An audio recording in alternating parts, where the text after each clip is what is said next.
Boa noite, camaradas, boa noite, aquela coisa linda, maravilhosa.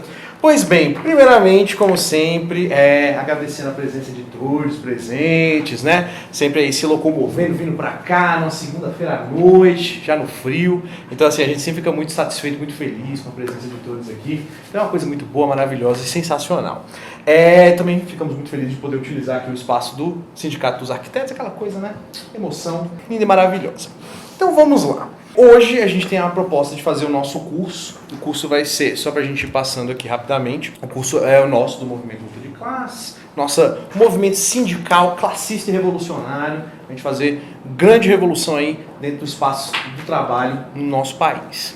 E aí, o nosso curso de hoje vai ser o curso de Uberização e Luta de Classes. Então, uma breve introdução ao tema que a gente vai trabalhar aqui hoje é rapidamente o seguinte. Até dentro das próprias referências bibliográficas que o curso utilizou aqui para ser preparado, existe um grande acúmulo de estudo em relação à situação da uberização. Porém, ele é um acúmulo de estudo muito descritivo. Ele apresenta de forma muito descritiva os eventos que vêm acontecendo com os trabalhadores que estão uberizados. O intuito da atividade de hoje é, primeiro, fazer uma introdução, claro, ao que é a uberização, como ela se apresenta, de quais formas, e também mostrar um pouquinho de como ela, apesar de ser uma faceta nova, ela não deixa de ser também uma faceta da exploração que a nossa classe sofre dentro do sistema capitalista.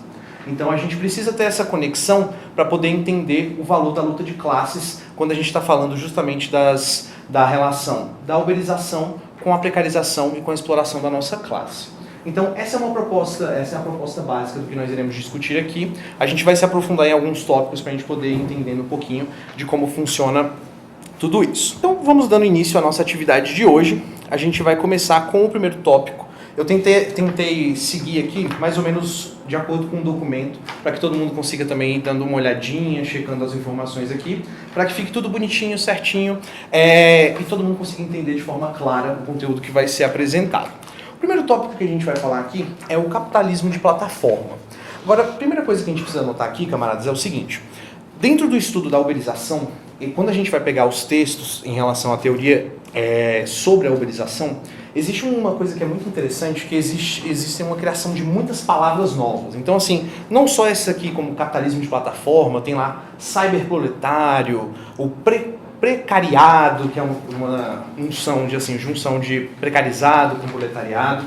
Então, isso é uma tendência que você tem dentro desses estudos. Qual que é o perigo desses neologismos e afins? É que você faça como se fosse uma subdivisão, uma subcategoria. Então, a gente vai tentar, ainda mais porque temos a linha marxista-leninista, sermos o mais claro possíveis dentro da utilização dos termos que nós temos aqui. E assim, a gente só vai utilizar essas palavras novas, essas palavras criadas, quando for estritamente necessário, para que a gente não crie cisões desnecessárias dentro do nosso conteúdo, para que a gente possa ter uma clareza do que a gente está falando. Se a gente está falando da classe trabalhadora, falaremos classe trabalhadora, sem nenhum medo de falar isso de forma adequada, de forma correta. A mesma coisa para outros termos dentro da nossa linha. Então, essa primeira parte se chama capitalismo de plataforma, única e exclusivamente porque é um termo que é muito disseminado e facilita o nosso estudo em relação a esse recorte que nós iremos analisar aqui. Então, com isso dito, a gente pode começar a entender um pouquinho mais. A razão pela qual essa faceta do capitalismo é chamada de capitalismo de plataforma é porque ele, junto com a ascensão de acesso mais distribuído da internet e com a criação de plataformas online, empresas que trabalham online, que tem uma grande parte das suas atividades online, existe essa subdivisão de características de algumas empresas que compartilham alguns traços, algumas características que são muito claras disso que a gente chama de capitalismo de plataforma. Então, vamos primeiramente para a definição mais clássica e mais clara do que é capitalismo de plataforma. Então, essa daqui está até aqui no nosso primeiro parágrafo aqui do capitalismo de plataforma, que é o seguinte, ou melhor dizendo, no segundo, que é a relação que é estabelecida por um agente tecnológico, que no caso é a plataforma, entre oferta e procura. Essa é a definição mais abrangente e a que é mais utilizada pelas próprias plataformas, e aí ficando bem claro que são as empresas responsáveis por essas plataformas, para se autodefinir. Então, só para dar um exemplo bem simples aqui, a gente pode utilizar como exemplo de uma plataforma o iFood. Então, o iFood, teoricamente, faria essa conexão entre oferta e procura. Então, ele faria essa conexão entre você, consumidor final, e, por exemplo, o Girafas, um restaurante. Então, aqui está mais ou menos como é que funciona esse modelo. Então, você tem essa conexão, o iFood como esse facilitador. Qual que é o problema dessa definição que nós temos aqui? Existe um elemento central a essa relação que está ausente nessa definição. E é muito proposital que as próprias empresas por trás dessas plataformas utilizem essa definição para si. Então, qual que é o elemento que está mais escondido, que a gente não está observando aqui na nossa definição? Esse daqui. A pessoa que está trabalhando nesse meio. E por que isso é interessante? Porque quando essa plataforma e essa empresa vende essa plataforma como sendo uma empresa tecnológica, uma empresa que aproxima oferta e procura, ela não se vende como uma empresa contratante. Ela não se vende dessa maneira, ela não mostra a faceta trabalhista que tem.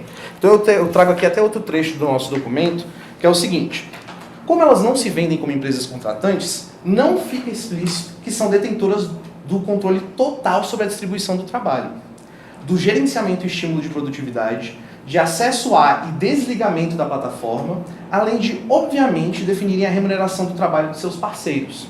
Então, com todas essas características, é falho a gente fazer essa definição, e a definição que elas mesmas querem, que é de falar que é um facilitador de oferta e procura, porque você remove dessa definição o elemento central, que é o elemento trabalhista, e você remove o trabalhador que está nesse meio, para poder fazer uma definição que a gente vai ver até mais para frente, não foge muito da nossa linha aqui que a gente vai ver.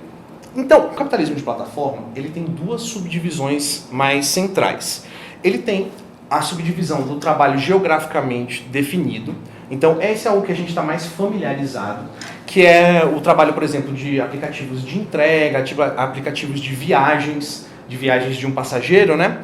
Então, essa é a definição que a gente está mais acostumado. E aí ela normalmente depende de um trabalho geograficamente localizado. Ou seja, tem que ter alguém fisicamente no mundo real exercendo esse trabalho. Então, a pessoa que vai lá, leva a sua comida de um lugar a outro, ou então a pessoa que faz a viagem contigo. Essa é uma das facetas do capitalismo de plataforma. E é a que a gente normalmente se refere como uberização. Existe, sim, uma outra faceta, que são trabalhos que a gente chama de trabalho de nuvem, que é um trabalho que não está necessariamente dependente de uma localização geográfica. Então, ou seja, é um trabalho que você pode fazer dentro de uma plataforma que você entra em contato com pessoas de outros lugares do mundo, de outras regiões, e aí você consegue um trabalho específico. Isso pode ser... A gente tem muito famoso, assim, uma plataforma chamada Fiverr, que é tipo assim, que é de você pedir serviço para a pessoa. Te dou 5 contas aqui, você vai lá e faz esse capture para mim, você faz uma arte para mim, você faz uma abertura do negócio para mim. Então, esse daí é a outra faceta do capitalismo de plataforma. Essa outra faceta a gente chama de turquerização. Não iremos nos aprofundar nessa outra faceta do capitalismo de plataforma hoje. Primeiro, porque ela não é muito presente na nossa vivência. Segundo, porque o objetivo da nossa atividade é debater a uberização. Então, por isso que a gente vai deixar essa outra faceta para uma outra oportunidade, um outro momento. Então, agora que a gente já definiu isso, para os propósitos da nossa atividade, focaremos então na uberização. Então, assim, é meio claro, né? Mas assim, só para deixar bem vigente assim, a uberização, o nome uberização vem do aplicativo, e aí eu vou dar um nome aqui que a gente vai utilizar algumas vezes. Lembrem das palavras que a gente falou, que tem algumas que vão ser necessárias. É o que a gente chama de empresa aplicativo. O Uber se categoriza dessa maneira, e tem essa categoria. Então, as empresas aplicativos são essas empresas que exercem a maior parte das suas funções ali, ou funções centrais do seu negócio, em um aplicativo, em uma plataforma. E aí o Uber é uma plataforma de viagens remuneradas, né? Viagens pagas ali, caronas remuneradas, como o pessoal fala. E aí, basicamente, a definição central aqui do Uber é basicamente o seguinte, utilizando aqui a uberização como a nossa base. É uma plataforma, e aí isso aqui já define a uberização e o Uber, onde o trabalhador fica à disposição daquela plataforma, fica ali à disposição dela, para poder cumprir tarefas. E este trabalhador só é remunerado pela tarefa realizada, não pelo tempo que fica disponível à plataforma. Então a gente já começa a perceber aqui um problema muito sério, porque o trabalhador ele fica disponível para a plataforma por horas, horas e horas e horas, porém, ele só é remunerado única e exclusivamente pela tarefa feita. Mesmo que, muitas das vezes, hajam grandes incentivos, e a gente vai se aprofundar isso aqui um pouquinho mais para frente, para que esse trabalhador fique na plataforma disponível por muitas e muitas horas, cumprindo, inclusive, jornadas muito mais longas do que a gente esperaria, até por legislação dentro do nosso país. A gente já pode passar aqui para a nossa próxima página. Então vamos lá. Como a gente já tinha mencionado anteriormente, essas empresas, de forma muito sagaz, se definem como essas conectadoras, né? Que chamam ali, que conecta oferta com procura. Como elas não assumem esse caráter contratante da parte delas, elas conseguem se eximir de toda a responsabilidade que uma empresa que contrata uma pessoa teria. Então, vínculo empregatício, ela não precisa, então, como ela não está forçada a ter esse vínculo empregatício, não precisa estar conectado. Então, também não tem a manutenção da ferramenta dos trabalhos dos trabalhadores dessas plataformas. Então, manutenção de carro, de motocicleta, de bicicleta, do celular utilizado para acessar o aplicativo. Também não tem responsabilidade por seguros, por limite da carga horária semanal ou diária e também o direito à seguridade social. Além disso, nós temos uma característica que é muito importante da uberização e que a gente precisa observá-la para a gente poder avançar no nosso curso, que existe uma imprecisão proposital das plataformas e das empresas aplicativo do que elas repassam para o trabalhador. Então veja só, você vai cumprir ali as suas tarefas durante um mês, e aí no final desse período, seja uma semana, seja um mês, você vai receber um retorno daquela empresa. O que ela vai te falar? Muito bem, você rodou tantos quilômetros, você fez tantas entregas.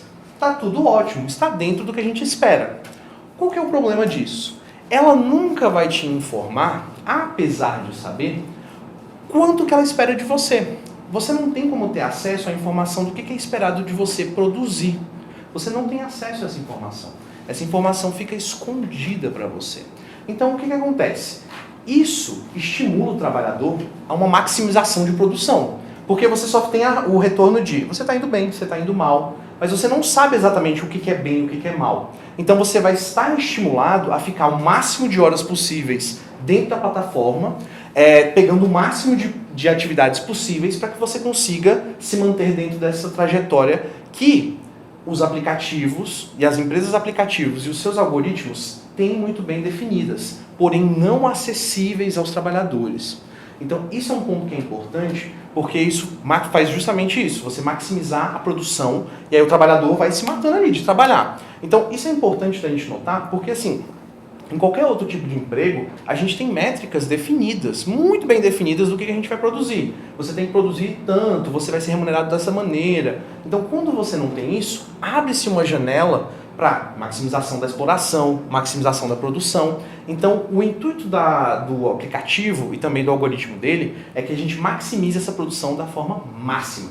Não tenha nenhuma outra forma de você pensar aquele trabalho. Você só fica naquele tempo trabalhando o máximo que você conseguir. Então, esse é um ponto importante. Algumas dessas características, para algumas pessoas que já conhecem a linha, já devem ter soado uma lâmpadazinha ali na cabeça e falado, eu já ouvi isso em algum lugar. Sim, isso é uma coisa que a gente já conhece. Isso não é uma coisa nova. A gente vê características muito similares entre a forma como as empresas aplicativo mensuram o trabalho e o Taylorismo. Quem não conhece, a gente vai aprofundar um pouquinho aqui, mas o Taylorismo é essa organização chamada de administração científica, que é a forma de organizar o trabalho com esse intuito de maximização de produção a custo da condição, seja física e intelectual, dos trabalhadores. Então a gente vai começar a se aprofundar um pouquinho nesse tópico. Então vamos lá. A gente vai começar falando rapidamente aqui sobre o criador do Taylorismo, que é Frederick Taylor. Ele criou o Taylorismo ali no início do século XX e as bases do Taylorismo estão presentes nele e são apresentadas para o mundo com esse livro chamado Princípios da Administração Científica, que foi lançado em 1911. E aí o método taylorista, inicialmente ele se divide em vários pontos, só que conforme ele vai sendo utilizado e se aprofundando, ele se define em 3 pontos centrais, e a gente vai definir eles aqui. Então vamos lá, todo mundo está conseguindo ver bem aqui? Se vocês não conseguirem, tá, é a mesma coisa que está escrito aí no papelzinho de vocês. Então vamos lá, o taylorismo vai se dividir nesses 3 pontos centrais. Então ó, o primeiro ponto deles é compilação e desenvolvimento de conhecimento sobre o processo do trabalho. O segundo ponto, a concentração desse conhecimento como competência exclusiva da gerência. E o terceiro ponto, uso desse monopólio sobre o conhecimento para controlar cada passo do processo de trabalho e seu modo de execução. E imediatamente a gente consegue traçar paralelos, que a gente colocou aqui na nossa planilhazinha bonitinha, sobre cada um desses passos e como eles se aplicam à dinâmica dos algoritmos e das empresas aplicativo. Então, para esse primeiro ponto, nós temos aqui o seguinte, que era o compilação e desenvolvimento de conhecimento sobre o processo do trabalho. Qual que é o primeiro ponto em relação às empresas aplicativo?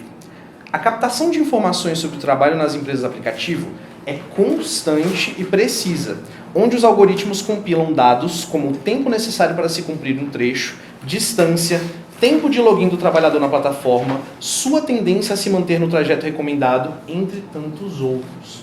Então, esse é o primeiro ponto de correlação. O segundo ponto, a concentração desse conhecimento com competência exclusiva da gerência, é o que a gente mencionou anteriormente. As informações são coletadas e processadas pelas empresas aplicativo que as mantêm sob o máximo de sigilo possível. Isso a gente vê tanto nacional quanto internacionalmente. É muito difícil de se ter acesso às informações de como esse trabalho é mensurado. Esse tipo de informação só é processada e concentrada dentro das empresas de aplicativo por posições de controle de gerência. E aí o terceiro ponto, que é o uso desse monopólio sobre o conhecimento para controlar cada passo do processo de trabalho e seu modo de produção.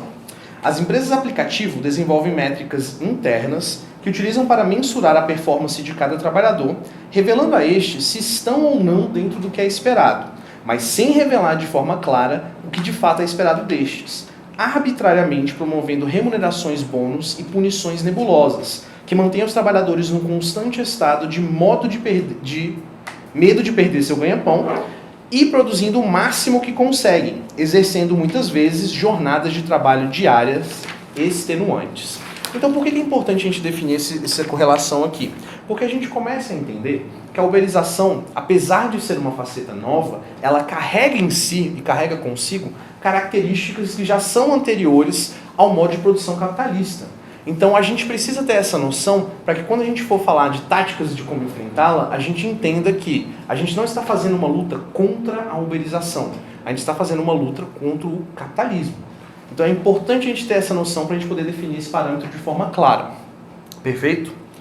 Então, a gente viu que há uma correlação. Só que como a uberização é uma faceta nova, existem novas características que aparecem para as empresas de aplicativo. Então aí nós temos duas aqui, o ponto 4 e o ponto 5. Então vamos lá. O ponto 4 é o seguinte. A gestão ela é terceirizada com automações que avaliam o trabalhador pelas métricas e observação do aplicativo, com punições sendo distribuídas sem a participação de um agente humano. Esse é um ponto que é muito importante. Como a captação de informações é feita de forma algorítmica, muitas vezes há punições que são dadas, há cancelamentos de contas que são feitos de forma automática. O trabalhador ele não passa por nenhum agente humano, ele só tem a conta desligada. Então pensa que assim, o seu principal ganha-pão é aquele de trabalhar dentro daquela empresa aplicativo, e aí de um dia para o outro você está à mercê disso. Então isso é um ponto muito sério de combate aqui.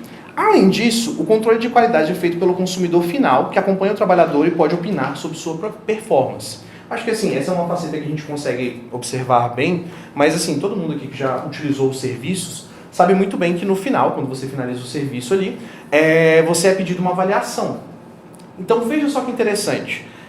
O controle de qualidade, ele é profissionalizado nas áreas de trabalho justamente porque assim, ele não pode ser uma coisa que não tem esse QI, esse teor profissionalizante. Porque vamos dizer que é o seguinte, você é um entregador, você vai fazer a entrega ali na casa do Danilo, o Danilo é fluminense, você está lá com a camisa do Flamengo, ele pode te dar uma avaliação ruim que vai afetar diretamente o seu trabalho. Existe uma necessidade de profissionalização do controle de qualidade justamente para que fatores de milímetro menor não afetem o seu trabalho. Entendendo essa noção aqui. Então é por isso que assim, a gente entende que a uberização é uma terceirização da terceirização da terceirização. A gente vai ver que tem outras características que também são terceirizadas, mas esses aqui são pontos alarmantes dentro dessa organização. E aí o quinto ponto adicionado aqui também é o seguinte: enquanto o contexto trabalhista da criação do Taylorismo exigia por definição o espetáculo da punição, então você chama atenção, você demite, você suspende, você dá uma advertência, os desligamentos e punições das plataformas podem ocorrer por debaixo dos panos, sem grandes alardes. Então, assim, num chão de fábrica, assim, num trabalho tradicional, principalmente quando você está empregado ali, para você manter aquele estado de controle, o que você faz? Você tem esse espetáculo da punição. Então alguém começa a se organizar, alguém começa a fazer um enfrentamento, você vai lá dar uma advertência, chama atenção, suspende, demite, e dessa forma você tenta manter aquele status quo de controle. Dentro dessa plataforma não há necessidade para isso. Os trabalhadores estão isolados. Você pode fazer um desligamento de um quadro que você acha que não está te agradando dentro da sua plataforma de forma silenciosa. Você vai lá, desliga a conta dele, acabou. Como a gente não tem um vínculo empregatício, não há nada que impeça. Não há nada que impeça. Então é importante a gente ter essa noção. Então vamos lá. Com esses pontos apresentados, fica muito claro para a gente que todas essas tentativas de vender, primeiro, uberização como uma coisa nova, que vai elevar o trabalhador à posição de próprio chefe, de próprio dono do seu tempo, de próprio chefe, falaciosa, é mentira. Isso é mentiroso. E a gente é apenas uma continuação, essa uberização é apenas uma continuação do modelo organizacional taylorista. Então é importante a gente ter essa noção histórica. E aí, o que você acaba se tornando de verdade? Um gerente subordinado, um gerente autossubordinado. Então você tem todo o controle sobre as suas horas, só que se você não fizer as horas necessárias, você vai ser cortado. Se você não fizer o número de entregas necessário, você vai ser cortado. Então assim, você não é tão livre como você gostaria, como você é levado a acreditar por toda a propaganda que é feita em cima da uberização. Então por isso que é importante a gente ter essa noção histórica, para a gente poder começar a caminhar para alguns pontos que são carregados justamente que a nossa linha já vem estudando há alguns anos e que são carregados desse tempo para a gente poder fazer uma compreensão um pouco melhor até do nosso plano de luta. Então, agora a gente pode ir para o nosso próximo tópico, que é oferta e procura e o fetichismo nas mercadorias. Prometo que essa aqui é bem de boa, a gente vai caminhar juntinho aqui, gente. Olha só, a gente já estabeleceu esse modelo aqui lá na primeira parte, que foi justamente a invisibilização do trabalhador que faz aqui a nossa entrega, né? Então, quando a definição original é aquela de oferta e procura, você invisibiliza o nosso trabalhador que faz a entrega. Agora eu faço uma pergunta aqui para os camaradas. Nosso trabalhador que faz a entrega, ele vai levar a comida ali do restaurante até a sua casa. A comida no restaurante, ela fica pronta sozinha, ela aparece pronta lá no restaurante. Mágica, aparece um prato de comida lindo, um Big Mac. Ou então aqui no caso do Girafa, que tem Girafa Brutus, tem um Brutus lá, aparece um Brutus sozinho. Não, pelo amor de Deus, ainda bem. Isso, muito bem. Não aparece. O que é necessário para que aquela comida esteja pronta? Um trabalhador. Trabalhador. Então a gente precisa de um trabalhador que faça comida. Perfeito. Agora vamos lá. Para ele preparar aquele Brutus, o ingrediente brota de dentro do girafa, sai do chão do girafa, sai um monte de pão, de hambúrguer, sai alface, sai tomate. Não, perfeito, não sai. Então como é que faz para esse negócio chegar lá no restaurante? Tem que ser transportado. Muito bem. Então a gente tem ali um trabalhador que faz ali o sistema de transporte, que vai levar ele ou da fazenda ali, ou da fábrica que faz o processamento e organização dessa comida. Só que essa comida, ela também se organiza, ela também fica toda prontinha ali, bonitinha, naturalmente. Sai todo... Oh, meu Deus, o cara só vai lá e bota dentro do caminhão. Não. O que é necessário? Produzir. O que mais? A comidinha. Pensa que assim, tem umas que vai ser, né, do chão, que a gente vai ter que tirar, e tem outras que não tanto. Às vezes tem que processar. Processar também, perfeito. Então a gente vai ter os trabalhadores, eu botei assim um fazendeirozinho aqui, mas assim, representando tanto o nosso trabalhador ali do campo, como também o trabalhador da fábrica, que vai fazer esse processamento da comida. Então vejam só, que no processo que a gente tinha observado anteriormente, não estava escondido somente, ou não estava invisibilizado somente o nosso trabalhador que faz a entrega.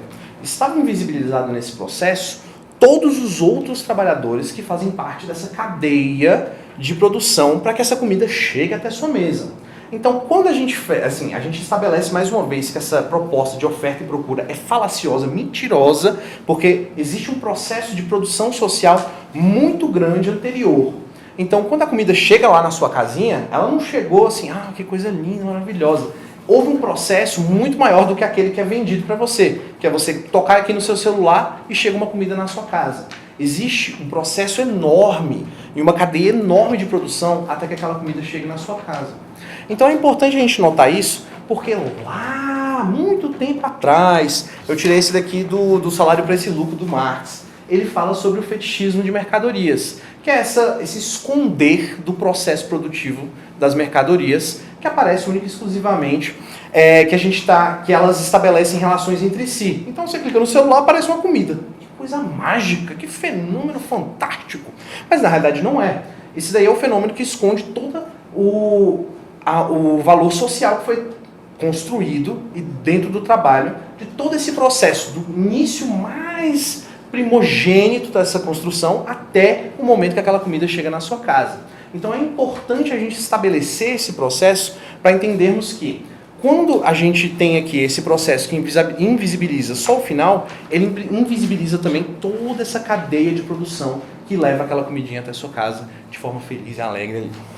Então é importante estabelecermos esse ponto para a gente começar a entender as correlações da uberização com processos anteriores que já foram estudados. Então, assim, fetichismo de mercadorias, Marx fala assim, esse discurso aqui do Marx é 1845. Então, assim, 200 anos depois, quase 200 anos depois, a gente está passando por uma faceta similar, extremamente similar. Então, vejam que apesar de ser uma faceta nova, ainda carrega consigo muitas das características, por ser justamente uma faceta do capitalismo, sem deixar de ser uma faceta do capitalismo. Importante determinarmos isso daqui. Agora, como a gente já determinou aqui, esse trabalho, ele carrega consigo toda a relação aqui, as relações sociais que estão envolvidas na produção, correto? Então nós temos aqui os nossos trabalhadores, o que faz a entrega, o que faz lá a cozinha, dentro da cozinha ali, aquela coisa linda. Depois, quem faz o transporte dos nossos ingredientes, quem faz a colheita, o processamento da comida. Mas vejam só, interessante, parece que há uma coisa interessante aqui. Primeiro delas é o seguinte, toda vez que esse trabalhador aqui produz, ele não fica com toda a sua produção, correto? Ele produz. E a grande parte vai para quem? Para o dono dos meios de produção. Para o dono dos meios de produção. É importante a palavra que a gente usou aqui, dono dos meios de produção. Porque quando a gente está ilustrado aqui, parece que o dinheiro vai para o iFood, parece que o dinheiro vai para o girafas, para a transportadora, para a fazenda, para a fábrica. O dinheiro não vai para um estabelecimento, não vai lá, vem aqui. Tem uma pessoa, ou então um grupo de pessoas. E aí, assim, o avanço desde a época de Marx para cá, tem muitas diferenças e afins, mas assim, tem algumas características que são carregadas, e é justamente isso. Então a primeira coisa que eu quero ilustrar é que justamente é isso. Essa grande parte da nossa produção, ela não vai para os girafas, ela não vai para o iFood, ela não vai para a transportadora, ela vai para quem é dono disso daí. Então é importante a gente determinar isso. Agora vejam que assim, talvez de forma muito capciosa, eu escolhi exibir isso aqui dessa seguinte maneira. Temos aqui os nossos trabalhadores aqui em cima e temos aqui as pessoas que estão com a maior parte do que é produzido em suas mãos. Vejam só que interessante. Temos aqui de um lado eles, do outro lado o outro. Então eu vou só apenas traçar uma linha para fazer essa separação. E o que fica evidente aqui? A natureza classista da luta contra a uberização. Então a gente vê que essa produção toda ela é dividida entre quem produz verdadeiramente, e aí a gente conseguiu definir aqui entre nós, todos os elementos que estão participando dessa cadeia de produção, todos eles estão ali em cima, e quem apenas, por serem detentores dos meios de produção, extraem um grande recorte do que é produzido pela classe trabalhadora. Vejam só que interessante. Então a gente tem uma diferença aqui, e a gente tem essa linha dividida. Agora eu pergunto para os camaradas, entendendo já que a gente já tinha visto que a uberização é só mais uma faceta do capitalismo. Isso quer dizer que essa divisão aqui de classe, ela existe somente na produção de alimentos? Não. Perfeito, perfeito. Então se a gente for usar outros exemplos, eu peguei aqui, por exemplo, educação, por exemplo, que é mais próximo da minha pessoa. Então, assim, dentro da escola você tem ali o dom da escola, que vai ganhar em cima da sua praxis, do seu conhecimento que você estabeleceu. Tem também o dom da editora, que vai ganhar em cima do seu trabalho para poder montar aquele livro, montar um conteúdo. Tem também o dom do centro de pesquisa, que vai ganhar dinheiro em cima daquilo que é produzido, conhecimento intelectual. Não deixem de pensar que produção é só uma coisa física, material. Conhecimento, intelectualidade também é produção. A gente está produzindo conhecimento, fique muito claro. Se a gente for utilizar outros exemplos, saúde, que é até um pouco mais próximo ali da camarada. Os donos dos planos de saúde, de hospitais, ganham sempre em cima do atendimento especializado que as nossas camaradas exercem. O dono da fábrica de equipamentos hospitalares ganha muito com a produção que aqueles trabalhadores têm em relação ao seu conhecimento, né? E também a montagem daquelas máquinas. Os donos das farmácias, grandes farmácias, né? Que fazem aí, que ganham em cima do conhecimento dos pesquisadores em relação aos remédios, medicinas, tratamentos. Então, quando a gente volta aqui, é muito claro definir essa separação. Agora, vamos aqui para um outro questionamento, camaradas. Essa questão aqui de uberização. Para a gente lutar contra a uberização, entendendo que ela é mais uma faceta do capitalismo. É trabalho único e exclusivo do trabalhador aqui que está sendo uberizado de forma mais direta, ou é de quem está aqui nessa parte de cima?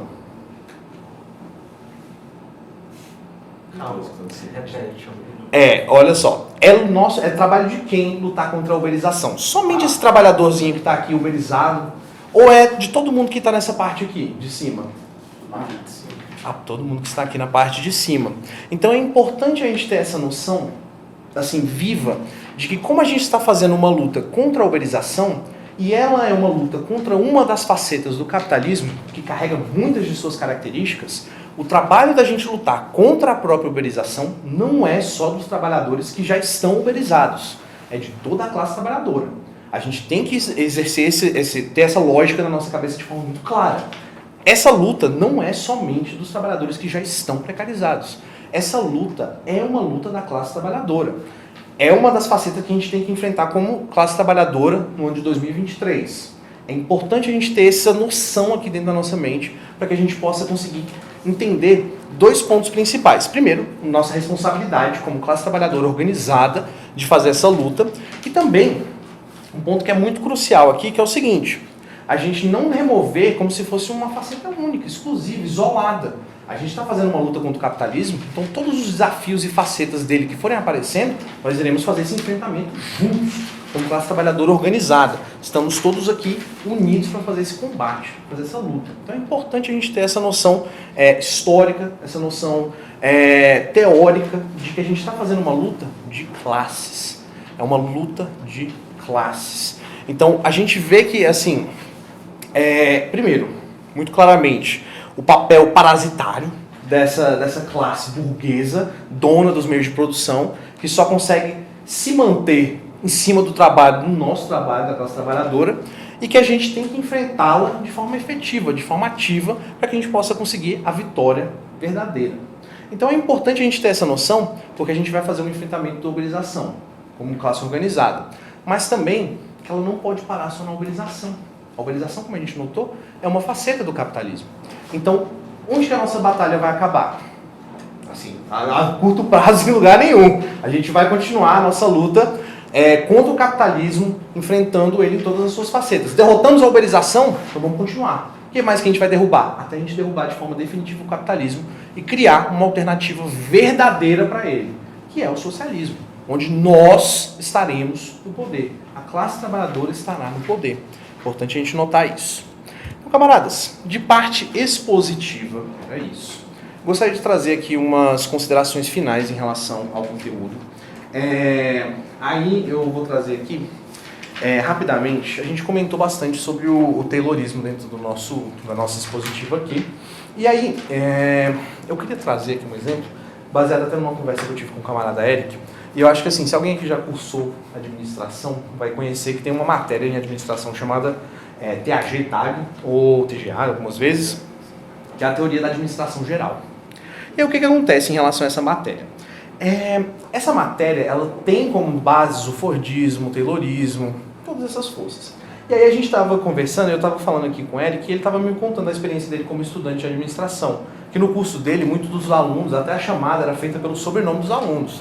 E era aquele sobrenome, né, assim, cheio de consoante, enorme, vindo de não sei de onde, sobrenomezão maluco lá. Então, assim, a classe que nos explora, ela está se equiparando da sua teoria para poder nos explorar. Ela está lá estudando, ela sabe muito bem quem é e sabe muito bem o que quer. Só que nós, como classe que produz, como os produtores verdadeiros, a gente acaba se especializando muito na nossa produção. Seja, assim, na saúde, na educação, uma produção, seja acadêmica, seja teórica, seja prática. Então a gente vai começando a se especializar na nossa produção. A gente vai produzindo mais, a gente vai falando, não, agora faz assim, faz assado, aprende uma coisa a mais sobre teoria da educação, teoria da saúde, teoria administrativa, que não sei o quê. E aí a gente tem uma classe que nos explora, que está se especializando em nos explorar e a gente em produzir. Qual que é a importância de momentos como os que a gente está tendo aqui agora, camaradas? Que a gente tem que começar a se armar e a se especializar na nossa teoria, que nos protege e que nos permite lutar contra a nossa exploração. Então, por isso que a gente sempre fala assim, nossa, a gente está muito grato. Não é da boca para fora que a gente fala essa questão de a gente está muito grato de ver todos aqui. A gente fala isso porque a gente fica realmente muito feliz, muito satisfeito de ver a nossa classe se armando contra a sua própria exploração, aprendendo mais sobre a sua teoria para que se possa se defender de forma adequada e também lutar de volta. Então a gente fica muito feliz com isso e é importante que a gente esteja cada vez mais presente nas atividades, se armando da nossa teoria, debatendo, construindo, para que a gente possa conseguir construir uma alternativa à nossa própria exploração, que é o socialismo. Camaradas, esse daqui são as referências bibliográficas, tem aí no verso do nosso documento que a gente elaborou aqui. Tem alguns dos textos que foram utilizados, são textos muito bons. Esses 3 primeiros focados em uberização, eles estão presentes no livro do Ricardo Antunes, organizado por ele, que é Uberização e Indústria 4.0, isso. E aí nós temos aqui o Fundamentos da Economia Política, do Petr Nikitin, e também o Salário, Preço e Lucro, do Karl Marx, que você consegue achar mais facilmente no Marxist de forma geral. Camaradas, muito obrigado. Esse era o nosso tempo para nosso debate. Então, para a nossa exposição do nosso conteúdo. Então, camaradas, primeiro, dúvidas. Poderia falar um pouquinho para a gente sobre essas referências bibliográficas e empirismo, o que cada livro desse fala? Perfeito, claro. Então, vamos lá. O primeiro texto do Ricardo Antunes, ele faz uma apresentação, principalmente por ele ser um pesquisador brasileiro, ele faz uma apresentação muito clara de como que a uberização vem se construindo, e aí ele faz esse paralelo com a nossa realidade brasileira. Ele é um dos poucos textos que são apresentados aqui que fazem essa chamada da gente lutar como classe trabalhadora contra a uberização. Então esse é um ponto importante dessa daqui. O Ricardo Antunes é um pensador atual aí do trabalho, ele pensa bastante sobre esse tópico, escreve bastante. Atual e antigo, perfeito. 1970. Perfeito. 74, 75. O texto Panóptico Algoritmo da Deliveroo é do Jamie Woodcock, ele é um pesquisador inglês. E aí essa Deliveroo, ela é como se fosse o iFood da Inglaterra, assim. E aí esse texto, ele faz muito ele traça muito bem essa trajetória histórica das relações que algumas das características da uberização atual têm com elementos anteriores do capitalismo. Então ele traça muito bem essa linha histórica. E esse texto muito bom porque ele faz inclusive uma pesquisa, assim, uma pesquisa operária que tem até dentro da teoria de Karl Marx. Então ele faz toda uma pesquisa com alguns dos trabalhadores, é excelente, e ele tem um relatório muito bonitinho dentro desse próprio texto, sensacional. Esse terceiro texto eu acho que eu diria que assim, fora os que são da nossa linha aqui, o meu favorito, da Ludmila Kostek-Abilio, Uberização, Gerenciamento e Controle do Trabalhador Just in Time. Esse texto, ele fala muito sobre essas questões que a gente mencionou mais no início, sobre maximização de produção. Como é que o algoritmo funciona para que você sempre esteja ali produzindo o máximo possível, de forma mais assim, absurda possível, e como é que o algoritmo trabalha para te incentivar a isso. Então tem um exemplo muito bom, que é tipo assim, você está trabalhando ali e você está chegando no horário das 8 horas da noite. Começando a diminuir um pouco o movimento, o que ele faz? O aplicativo manda assim, ó. Olha, se você fizer entregas até meia-noite, as suas entregas daqui até meia-noite, você ganha R$1 a mais, R$2 a mais. Então ele te dá aquele incentivo de você trabalhar mais, produzir mais, para você ficar mais tempo ali produzindo. Então é muito interessante esse texto. O Fundamentos de Economia Política, eu utilizei ele para tirar o tópico de fetichismo das mercadorias. Originalmente, fetichismo de mercadoria vem do Capital do Marx, só que eu acho que, como é apresentado nesse texto, era um pouco mais simplificado, um pouco mais diluído, e eu acho que é mais tranquilo de ser absorvido, assim. Então, aí, se você quiser um pouquinho mais. E esse texto em específico, ele faz todo um trajeto histórico de como é que são as trocas, aí depois como é que funciona, como é que a gente começa a adaptar para utilizar dinheiro, como é que o dinheiro ele tem essas características, apesar de ser uma coisa muito própria, como é que ele carrega características, ele ainda não deixa de ser uma mercadoria, que ele tem características próprias e afins, mas ele é uma mercadoria. Então é um texto muito interessante, assim, é muito enriquecedor. E o Salário para esse Lucro do Marx, ele é um livro que eu diria que ele é quase assim, não vou dizer que é fundamental, mas ele é muito importante no estudo da nossa linha. Ele fala sobre muitas coisas, sobre a teoria de salário, por que a gente recebe salário, questões de preço, como é que a burguesia faz a extração de mais-valia da gente. Então, é um texto fundamental para... Eu voltei lá atrás, né? É um texto fundamental para o nosso estudo, para a gente entender um pouquinho mais das bases teóricas da nossa linha. Excepcional, excepcional. O que mais? Você falou terceirização da terceirização da terceirização, você pode explicar um pouco mais? Claro, claro. Olha só, existem algumas características dentro da uberização que são essas terceirizações das terceirizações. O que acontece? A uberização em si, ela carrega consigo algumas dessas características de terceirização, que é tipo assim, você tentar remunerar de forma mínima o trabalhador, e aí você ter assim, as piores condições de trabalho possíveis, assim, realmente uma característica terrível. Aí existem algumas outras partes do trabalho que ele tenta terceirizar também. Então, assim, esse trabalho, essa dinâmica de trabalho já é uma dinâmica de terceirização e ele terceiriza outras facetas desse trabalho. Então, como a gente falou, do controle de qualidade, que é feito muitas vezes, como o algoritmo é que faz a captação de informações, ele é feito pelo consumidor final. Então, assim, você fica milindres de tipo assim, se a pessoa não foi com a tua cara, você toma uma avaliação negativa do seu trabalho. E assim, o próprio algoritmo, ele é uma terceirização porque você diminui, você enxuga o número de pessoas necessárias para fazer aquele trabalho. Porque aí você automatiza tudo na questão de distribuição do trabalho. Você recebe uma demanda, ela é enviada para o trabalhador de forma automática dentro do algoritmo. E aí, esse tipo de... E assim, com o mínimo possível de observação de agentes humanos, para que você consiga diminuir o máximo o gasto possível. Então assim, você só mantém o mínimo necessário para poder fazer a manutenção do algoritmo e também eventuais problemas que ele tenha. Então é importante a gente ter essa noção para a gente ver que eles estão fazendo um julgamento completo.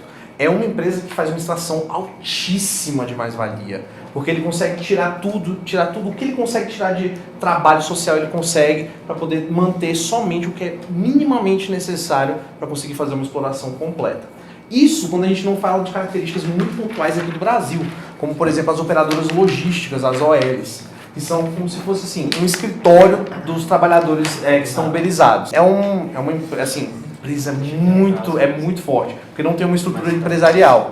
Então assim, é uma pessoa que é responsável ali, que faz, por exemplo, aluga moto, que faz assim, já está logado no aplicativo? Vamos lá, tem que logar. Então isso daí muitas vezes acontece porque assim, a pessoa não tem condição de ter uma moto, mas precisa trabalhar. Você é favorecido muitas vezes, e assim, agora eu tenho que falar assim, como está sendo gravado, supostamente favorecido se você está numa OL, para você poder receber ali, tipo assim, mais entregas. Existe também, supostamente, incentivo das próprias empresas aplicativo para poder manter as OLs ativas. Então, assim, existe todo um campo de terceirização da terceirização dentro da uberização. Supostamente. Não é bem pergunta, é mais um comentário. Justamente me chama a atenção ao fato eu nunca tinha prestado atenção, mas está na nossa face, a questão do trabalhador just in time, que seria o toyotismo 2.0. Porque antes o GIT, né, que é GIT não, JT, just in time, se referia no toyotismo só ao estoque zero. Agora não, agora é o trabalhador sob demanda.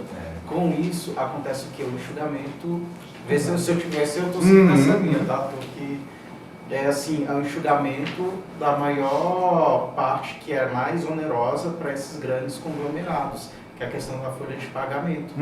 Porque com isso enxuga e com isso extrai, como tu falou, a extração da mais-valia fica muito maior e o trabalhador que se vire para trabalhar mais de 12 horas por dia. Exatamente.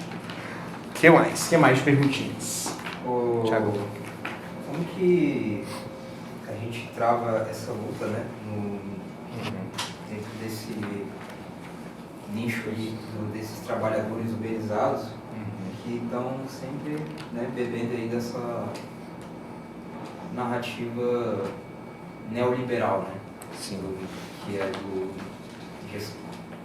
a gente está sempre incentivando o trabalho ali ao máximo possível.